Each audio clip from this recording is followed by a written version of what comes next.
This is an article out of USA Today, and this report came out on April 19th, 2004. NORAD had drills eerily like September 11th, Pentagon Trade Center among imagined targets. Now remember, President Bush has said dozens of times that no one had ever heard of a plan to fly planes in the buildings. No one had ever imagined it. I've got at least 50 media reports going back to 95 about it, where governments were talking about their concerns of this and bringing forward documents.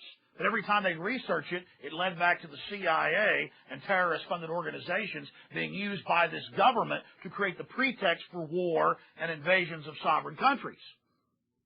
And so now suddenly, in USA Today, NORAD had drills eerily like September 11th. 5.5 months before 9/11, Pentagon officials wanted to have a drill of hijacked jets flying into the World Trade Center in Pentagon. But senior White House officials told Pentagon officials that it was too unrealistic, that they didn't want to have the drills. Now, why is the media focusing in on these drills? Because we've been talking about it for years. And what they focus in on is a drill that never happened 5.5 months before 9/11. 2 years ago, 2+ years ago, I got a call from a listener who said he worked at the Pentagon, and he's on air, and he said, Alex, have you seen the Pentagon website? We had a drill 2 years before 9/11 of hijacked jets flying into the Pentagon and World Trade Center. Not 5.5 months before, not a canceled drill. They had a drill. And here is the original screenshot of the Pentagon website. After we posted a link to the Pentagon website, 24 hours later, they took this down. I wonder why they would do it. They say here, contingency planning, Pentagon mass cal exercise, simulates scenarios and preparing for emergencies. And it shows an image of the Pentagon on fire, hit by a hijacked jet. And we link to it because somebody in the Pentagon tells us about it. It's public. And suddenly it's taken down. You're asking, how do we have a copy of it? Well, this is from prisonplanet.com. We were smart enough to save it, as we do all articles, as soon as we found it. Then I had Stanley Hilton, Bob Dole's former chief of staff, on my radio show twice. He's suing Bush not for prior knowledge, but for running 9/11.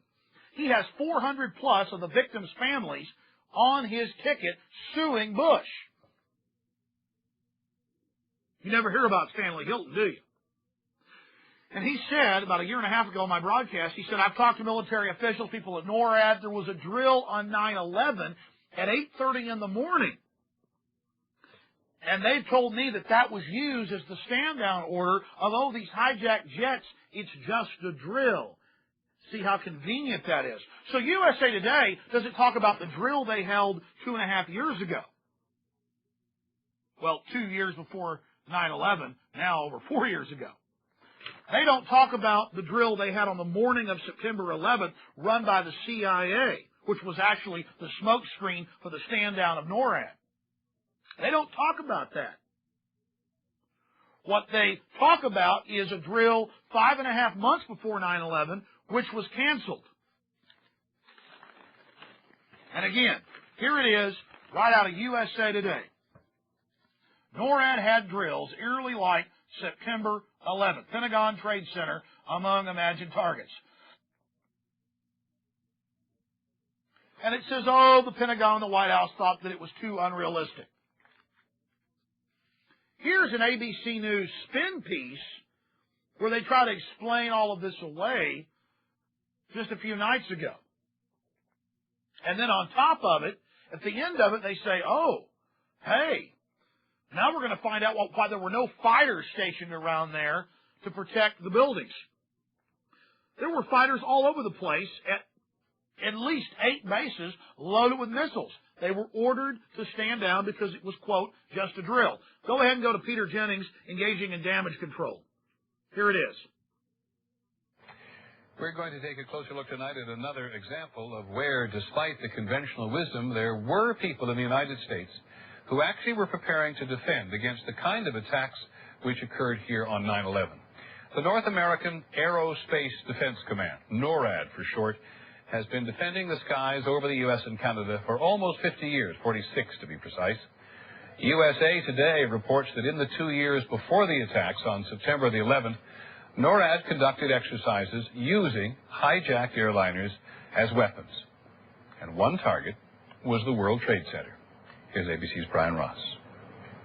President Bush has said again and again that no one could have imagined what Osama bin Laden ordered for September 11th.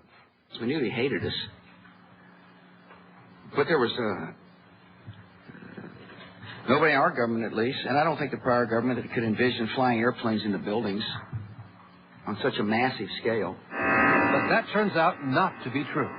U.S. military planners did envision and practice those very scenarios.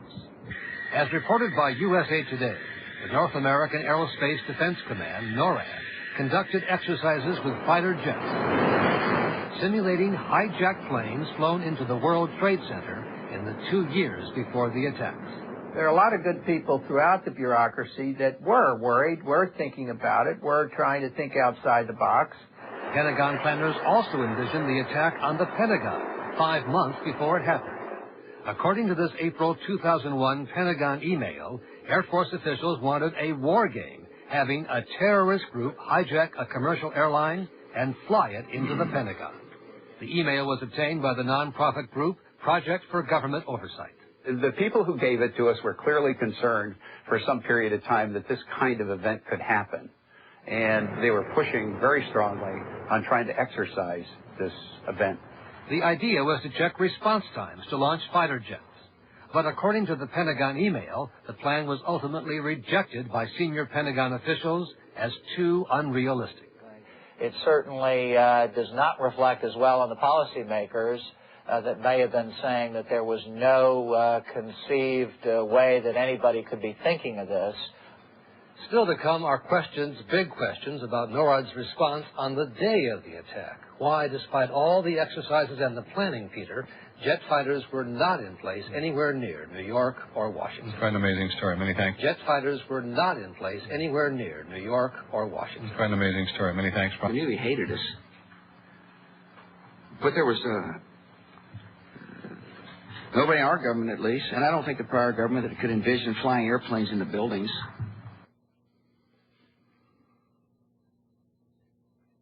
This is all very upsetting to me. I get very angry about this.